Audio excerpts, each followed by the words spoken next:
as we start to talk about the film career, the early work comes out of the wrestling career and dictated a lot by the wrestling career, WWE.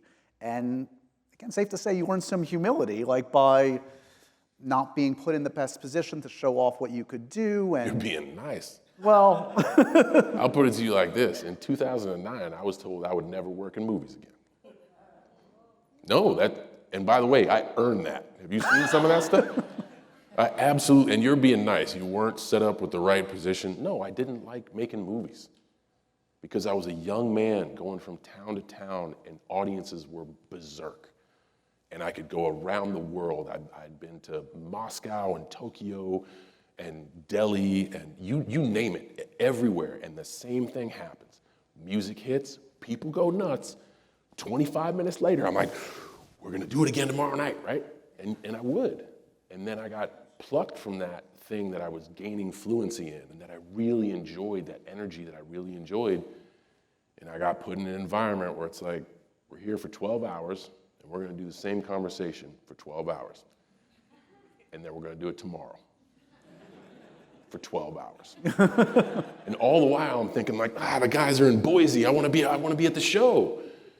It found me at the wrong time in my life. But you say we learn through failure. Boy, oh boy, am I grateful for every single time I can do something like this, every single frame I'm involved in, because I was told that I'd never do it again. I was told that I wasted my opportunity, and I did, I wasted it. And that was a watershed moment for me in WWE too, when they almost fired me. I got the job by accident, but I kept it through persistence, and then I couldn't connect with you guys. When I started, you guys weren't buying what I was selling. And WWE was gracious enough to be like, we're going to let you go. We'd like you to go on this last tour with us. And that's when I was like, I have nothing to lose. The guys are rapping in the back of the bus. I'm going to join. Because I just kept to myself and I didn't want to rock the boat. But it's about being vulnerable enough to express a piece of yourself where you can connect and be like, that's my guy, or F that guy. So in both instances, it took me losing the opportunity. And like in 2009, when they said like, you're out, then you circle the wagons, you're like, oh, what can I do? I'll read the news, which I did. I'll host events, which I did. I'll do live audience participation TV shows, which I did. I'll do voiceover work, which I did. And then somebody saw a special and was like, I'd like him to audition for a small role. And I did. Well, that's the key, because you could have done a decade of like direct-to-DVD shitty action movies. I did, and that's why I got run out of town. You could have done another... I just told you I did. No, but you could have done another decade, is what I'm saying. You could have just kept going that route. And instead, when you look at the next section of your career, it's by and large supporting comedic work.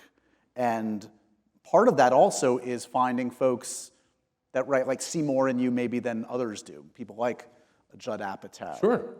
And that must be hugely reinvigorating and rewarding when you're suddenly like, oh wait, like, you see more in me than I even saw in myself, perhaps? I don't know. Yeah, and that's kind of, what's up, man? He doesn't know how close he was.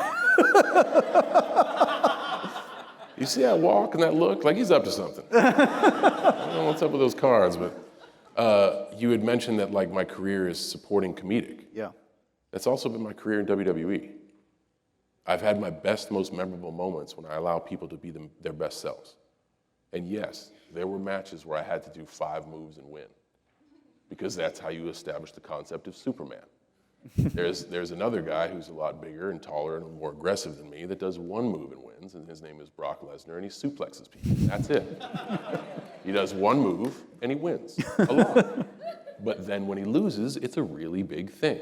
And he's one who can bring the best out of people. And I just had to get to the point, and I had good guidance to be like, no, just do your things and put your hand in front of your face and win. And then it got to the point where I could be a supporter. I could put a US championship out there and say, bring anyone out, and I will showcase their ability. I may win, but you will remember that person, and you'll remember this moment. So I think we're all at our best when we can bring the best out of others. Right. You know, so I just had to find that niche in something else.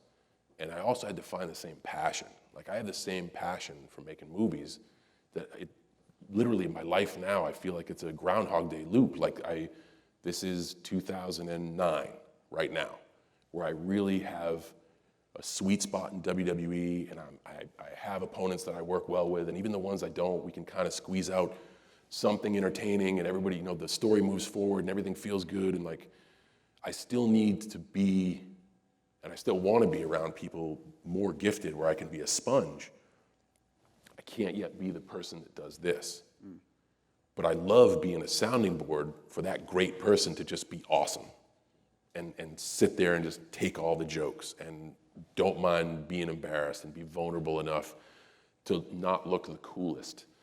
Uncle Jacob in Fast is not the coolest, but his journey's cool because I get to be vulnerable. Right. And I let a 9-year-old outshine me. And that's great because the 9-year-old's awesome. And it's a chance for him to be awesome on the big screen, and what a moment for him. So that's kind of my whole career, is being a supporter,